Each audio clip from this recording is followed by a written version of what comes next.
Hi everyone, welcome to Prudent Classes. Hope all of you are doing good. So guys, आज की इस video में हम discuss करेंगे हमारी सब्जेक्ट IBO 1 का एक और important and paper expected topic. Subject का नेम है इंटरनेशनल बिजनेस एनवायरनमेंट। और बेसिकली अगर हम बात करें IBO 1 जो इग्नू एमकॉम फर्स्ट ईयर का एक सब्जेक्ट है, और जो टॉपिक हम डिस्कस करेंगे वो बेसिकली रिलेटेड होगा with the concept of micro environment and macro environment. And this is basically the part third of unit number 1. Unit number 1 के दो पार्ट्स ऑलरेडी अपलोडेड हैं, एंड इससे प्रीवियस पार्ट में मैंने डिस्कस किया था about the meaning, significance and classification of business environment. तो वो सभी स्टूडेंट्स जिन्होंने नहीं देखी वीडियो, ऊपर आई का लिंक होगा, आप उस पर क्लिक करके भी देख सकते हैं। नहीं तो वीडियो के एंड में आपको पूरी प्लेलिस्ट मिल जाएगी जिसमें IBO 1 की अभी तक जितनी भी अपलोडेड वीडियो हैं वो आपको मिल जाएंगी। अदरवाइज आप मेरे चैनल की प्लेलिस्ट में जाकर भी चेक कर सकते हैं। बाकी के जो अदर सब्जेक्ट्स हैं उन पर भी वीडियोस अपलोडेड हैं, चाहे वो IBO 2 हो, 3 हो, 4 हो, 5 हो, 6 हो, और बाकी कई सारी वीडियोस मैं लेकर आने वाला हूं। तो नए हैं चैनल पर, सब्सक्राइब कर लीजिए जिससे कि फ्यूचर वीडियोस की नोटिफिकेशन आपको मिल सके। तो कॉन्सेप्ट पर आते हैं। माइक्रो एनवायरनमेंट क्या होता है और मैक्रो एनवायरनमेंट क्या होता है, इनके बारे में हम अच्छे से जानेंगे। एंड वीडियो के एंड तक दिस इज माय गारंटी कि आपको ये टॉपिक्स बहुत अच्छे से क्लियर हो जाएंगे। एंड अगर आपको ये वीडियो यूजफुल लगे तो अपने दोस्तों के साथ भी शेयर कर दीजिएगा ताकि वो भी अपने एग्जाम की प्रिपरेशन अच्छे से कर सकें। और हमारा जो मिशन है बेसिकली 70% और मोर इन आवर अपकमिंग एग्जाम, हम उसको अचीव कर पाए। तो क्वेश्चन आपसे एग्जाम में इस तरीके से पूछे जा सकते हैं, like right short notes on micro environment और मैक्रो एनवायरनमेंट, या फिर आपसे डायरेक्टली ये भी पूछा जा सकता है differentiate between micro environment and macro environment, यानी कि माइक्रो एनवायरनमेंट और मैक्रो एनवायरनमेंट के बीच में आपको अंतर बताना है। तो these kind of questions can be asked in the examination. इस वीडियो को अगर आप एंड तक देखेंगे तो आपका क्वेश्चन किसी भी तरीके से पूछा जाए, अगर वो इन टॉपिक से रिलेटेड है, तो you will be able to write your answer. तो चलिए स्टार्ट करते हैं। तो सबसे पहले, जैसा कि मैंने आपको पिछली वीडियो में बताया था, एनवायरनमेंट को हम बेसिकली दो तरीके से क्लासिफाई करते हैं। We classify environment in two types. तो टाइप 1 में हमारी जो कैटेगरीज आती हैं वो आती हैं micro environment, and the second one is macro environment. So we classify the environment in two categories in type 1. Basically the first one is the micro environment, second is the macro environment. Okay, अब जो type 2 था उसमें हमने discuss किए थे तीन आपके classification. एक था आपका डोमेस्टिक एनवायरनमेंट, दूसरा था फॉरेन एनवायरनमेंट, तीसरा था ग्लोबल एनवायरनमेंट। ओके, तो वो वीडियो भी देख लीजिएगा ताकि आपको एट दी एंड क्लासिफिकेशंस पता चल जाए। इस वीडियो में हमारा जो मेन फोकस रहेगा वो micro environment and macro environment को अंडरस्टैंड करने में रहेगा। नेक्स्ट वीडियो में हम डिस्कस करेंगे about the concept of domestic environment, foreign environment and global environment. Okay, तो चलिए आगे बढ़ते हैं। माइक्रो एनवायरनमेंट, अब हम डिस्कस करेंगे इस पर्टिकुलर कॉन्सेप्ट के बारे में। तो सबसे पहले हम जानेंगे कि माइक्रो एनवायरनमेंट क्या होता है, कौन कौन से फैक्टर्स हैं जो कि इसमें इंक्लूडेड होते हैं, या कौन कौन से पार्टिसिपेंट्स है बेसिकली। ओके, तो सबसे पहली जो पॉइंट है that is on the screen. Micro environment क्या है? Forms immediate environment directly influence the firms decisions and operation. तो माइक्रो एनवायरनमेंट बेसिकली क्या है? फर्म का वो इमीडिएट एनवायरनमेंट, यानी कि फर्म का एक इंटरनल एनवायरनमेंट है, उसके बाद में जो सबसे पहला एक्सटर्नल एनवायरनमेंट फेस करना पड़ेगा किसी भी बिजनेस को, वो होगा माइक्रो एनवायरनमेंट। तो फर्म का इमीडिएट एनवायरनमेंट कहलाता है माइक्रो एनवायरनमेंट, और ये बेसिकली एक्सटर्नल एनवायरनमेंट होगा, ध्यान दीजिएगा। और माइक्रो एनवायरनमेंट क्या करेगा? बेसिकली जो फर्म के डिसीजंस और ऑपरेशंस होंगे उसको डायरेक्टली इन्फ्लुएंस करेगा। आई रिपीट, माइक्रो एनवायरनमेंट क्या करेगा? बेसिकली जो फर्म के डिसीजंस एंड ऑपरेशंस होंगे उसको डायरेक्टली इन्फ्लुएंस करेगा, और ये फर्म का इमीडिएट एक्सटर्नल एनवायरनमेंट होता है। Now the point number 2 says micro environment क्या है? External uncontrollable micro factors। तो इसमें बेसिकली क्या होंगे माइक्रो एनवायरनमेंट में? एक्सटर्नल माइक्रो यानी कि छोटे छोटे फैक्टर्स होंगे जिनका कोई भी कंट्रोल एक बिजनेस या फिर फर्म के हाथ में नहीं होगा। Since they are external factors, manage किया जा सकता है इनको बट कंट्रोल नहीं किया जा सकता। ध्यान दीजिएगा, आप स्ट्रेटजीज बना सकते हो, ठीक है, आप पॉलिसीज बना सकते हो, इनको चेक करने की, इनको मैनेज करने की, but you can not control them 100%।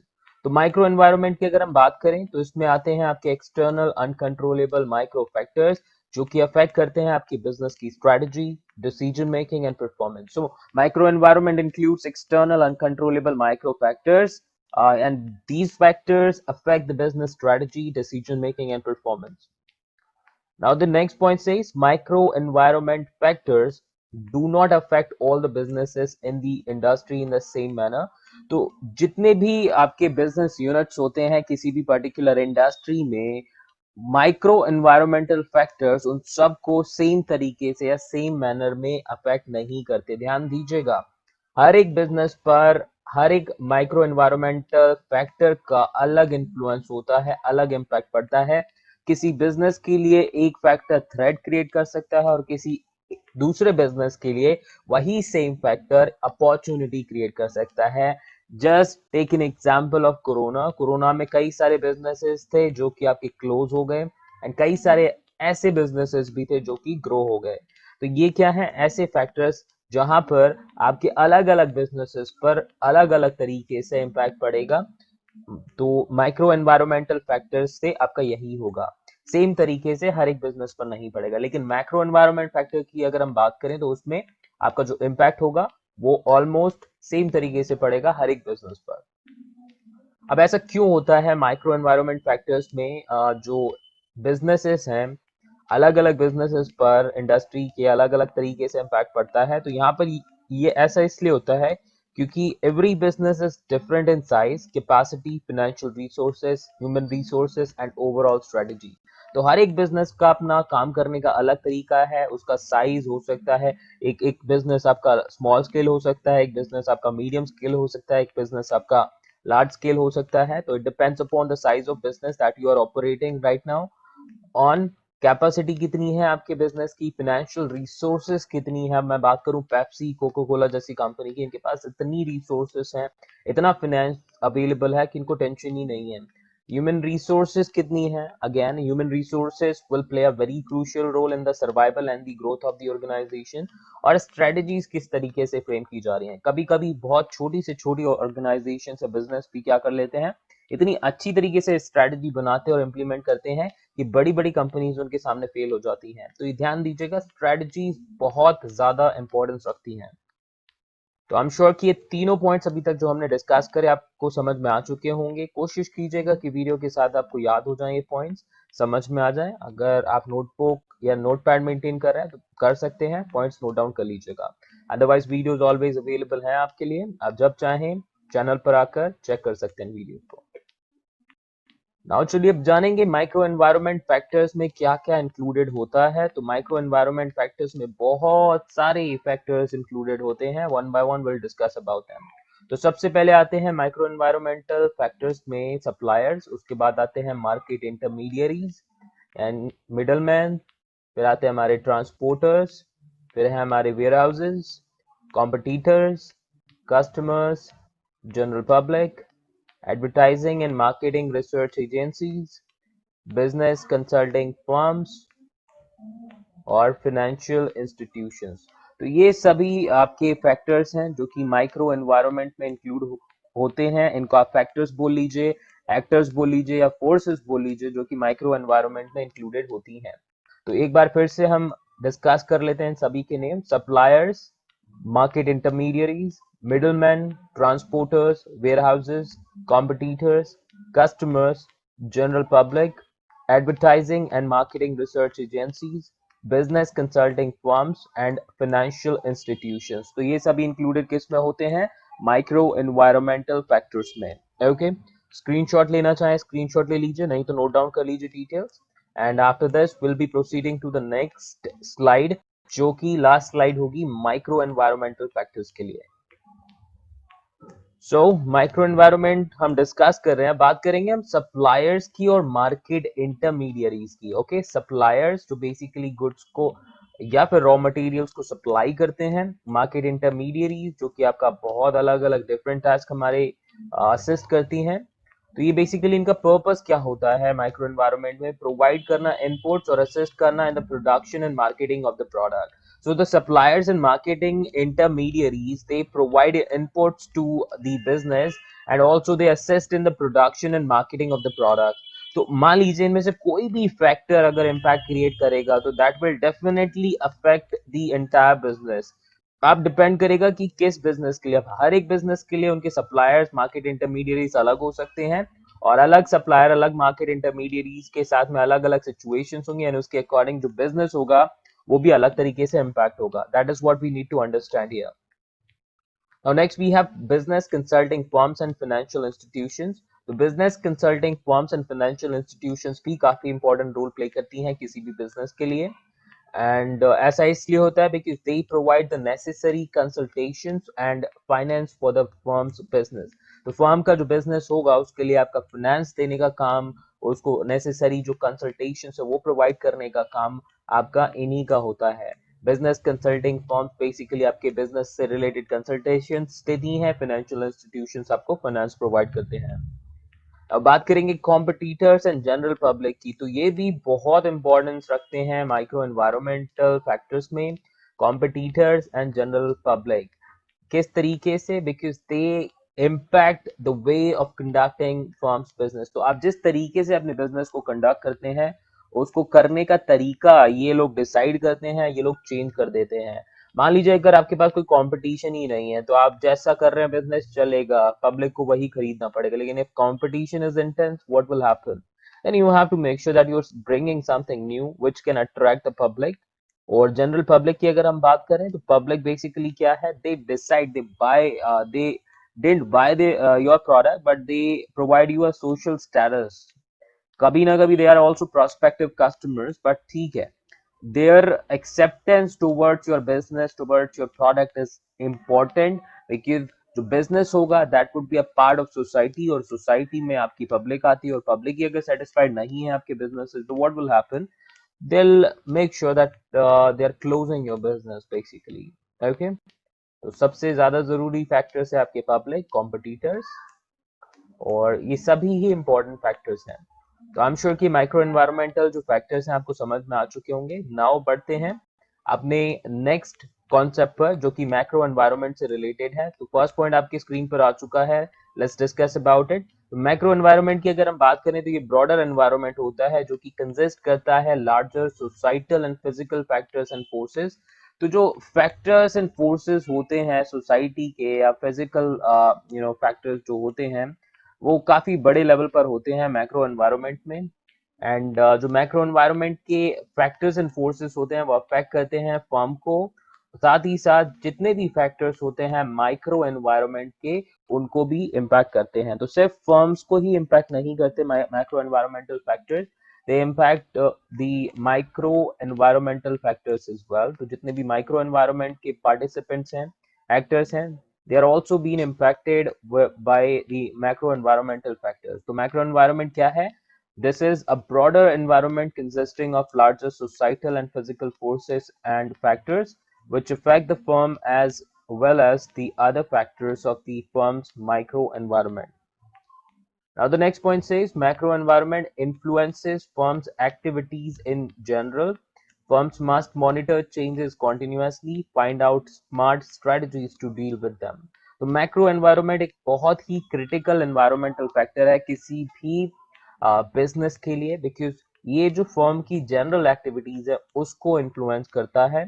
अब किस तरीके से आप माइक्रो एनवायरमेंटल फैक्टर्स के साथ में डील करेंगे, तो सबसे पहले फर्म्स को इंश्योर करना है कि that they are monitoring the changes happening in the macro environment very carefully. किसी भी चीज से डील करने के लिए, उसको मैनेज करने के लिए, उसके अगेंस्ट में स्ट्रेटजीज बनाने के लिए आपको उसको मॉनिटर करना जरूरी है. मान लीजिए आपकी तबीयत खराब हो गई तो डॉक्टर क्या करेगा, मेजर करेगा आपकी करंट हेल्थ कंडीशन को. तो वही चीज यहाँ पे होती है. और अगर ज्यादा क्रिटिकल आपकी कंडीशन होगी तो they will put you in ICU जहां पर वो आपको क्रिटिकली हर एक टाइम पर इंटेंस केयर प्रोवाइड करेंगे, आपको मॉनिटर करेंगे हर एक 15 20 30 minutes में. they'll make sure until and unless your condition is stable they'll make sure they are checking it.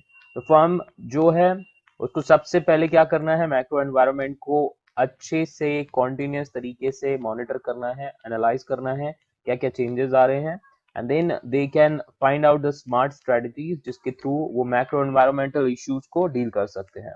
Okay, now next slide. अब जानेंगे कि मैक्रो एनवायरनमेंट फैक्टर्स में कौन कौन से फैक्टर्स आते हैं। तो मैक्रो एनवायरनमेंट फैक्टर्स में आते हैं आपके जियोग्राफिक फैक्टर्स, यानी कि जो लोकेशन या ज्योग्राफी से रिलेटेड है। ध्यान दीजिएगा, ज्योग्राफिकल फैक्टर्स जो होते हैं, अब अलग अलग लोग अलग अलग लोकेशंस पर रहते हैं तो उनकी रिक्वायरमेंट भी अलग अलग होगी, इश्यूज भी अलग अलग होंगे। अब एक एक इंडिविजुअल जो कि कश्मीर में रहता है तो उसको जो वेदर है वो ठंडा वेदर होता है वहाँ का, तो मोस्टली उसको बियर करना होता है। और एक एक इंडिविजुअल जो कि विशाखापट्टनम में रहता है तो वहाँ पर जो वेदर होता है वो आपको ज्यादा से ज्यादा सनी मिलेगा, या फिर आपका जो वेदर होगा वो प्रिटी मॉनसून टाइप का होगा। लेकिन वही चीज है, अलग अलग लोकेशन पर आपकी अलग अलग सिचुएशंस होती हैं, अलग अलग प्रॉब्लम्स होती हैं, which you have to deal with. Next, we have the second macro environmental factor, which is related to economic factor. तो economy से related जो भी factors हैं आपके, वो भी काफी crucial role play करते हैं। Next, we have the financial factors. Financial factors would be the third macro environmental factors. Next we have socio cultural factor, यानी कि सोशल जो हमारे फैक्टर्स है वो प्लस कल्चरल जो फैक्टर्स हैं। Since we are living in India we have many cultures available, many types of traditions are available. तो socio cultural factors भी काफी इंपॉर्टेंट रोल प्ले करते हैं हमारी कंट्री के मैक्रो एनवायरनमेंट में। ऐसा ही बहुत सारी अदर कंट्रीज भी हैं जहाँ पर बहुत अलग अलग तरह के लोग रहते हैं, तो उनके लिए भी ये मैटर करता है। Next is political factors. ये तो सबसे ज्यादा इंपॉर्टेंट है, हर एक कंट्री में कहीं ना कहीं आपकी पॉलिटिक्स होती है, डेमोक्रेसी होती है, एंड वहां पर पॉलिटिकल फैक्टर्स बहुत ही ज्यादा, यानी गवर्नमेंट कैसी है वो आपका काफी इम्पैक्ट क्रिएट करती है। लीगल फैक्टर्स भी कई सारे होते हैं, जब भी आप फॉरेन मार्केट में डील करोगे तो आपको लीगल फैक्टर्स भी फेस करने पड़ेंगे। अब मैक्रो एनवायरनमेंट की अगर हम बात करें तो यहाँ पर तो सब कुछ इंक्लूडेड है आपका, सिर्फ सिंगल इंडस्ट्री ही नहीं, बिजनेस और जितनी भी इंडस्ट्रीज अवेलेबल हैं ऑल ओवर द वर्ल्ड वो सभी इंक्लूडेड करनी पड़ेंगी। तो लीगल फैक्टर्स भी आपके काफी इंपॉर्टेंट फैक्टर्स हैं मैक्रो एनवायरनमेंट के। उसके बाद आते हैं टेक्नोलॉजिकल फैक्टर्स, यानी कि टेक्नोलॉजी वगैरह जो कि काफी चेंज हो रही है डे बाय डे, तो this is also one of the most important factors, and you can say this is one of the most important macro environmental factors. And last one हमारा रहेगा इकोलॉजिकल फैक्टर्स, यानी कि जो आपकी ecology है, जो आपकी फोना है, फ्लोरा है, तो वो बेसिकली आपका इकोलॉजी का पार्ट होती है और ये भी एक इम्पॉर्टेंट मैक्रो एनवायरनमेंट फैक्टर है। ओके, तो गाइज यहाँ पर अब हमारे जितने भी इंपॉर्टेंट पॉइंट्स थे हमने डिस्कस कर लिए हैं। आई एम श्योर कि आपको जितने भी पॉइंट्स हमने डिस्कस किए अच्छे से समझ में आए होंगे, और किसी भी पॉइंट में डाउट रहा हो तो प्लीज एक बार वीडियो को दोबारा देख लीजिएगा, you'll definitely get the answer। Exam time के लिए अभी से प्रिपरेशन स्टार्ट कर लीजिए, मैं डेली बेसिस पर वीडियोस लाता रहूंगा। चैनल सब्सक्राइब कर लीजिए और जितना हो सके इसको शेयर कीजिएगा ज्यादा से ज्यादा, आपके फेसबुक प्लेटफॉर्म पे, आपके ट्विटर, जहां भी आप चाहें शेयर कर सकते हैं इस वीडियो को। Thank you so much for watching and perform best in your exam, stay safe, stay healthy, bye bye.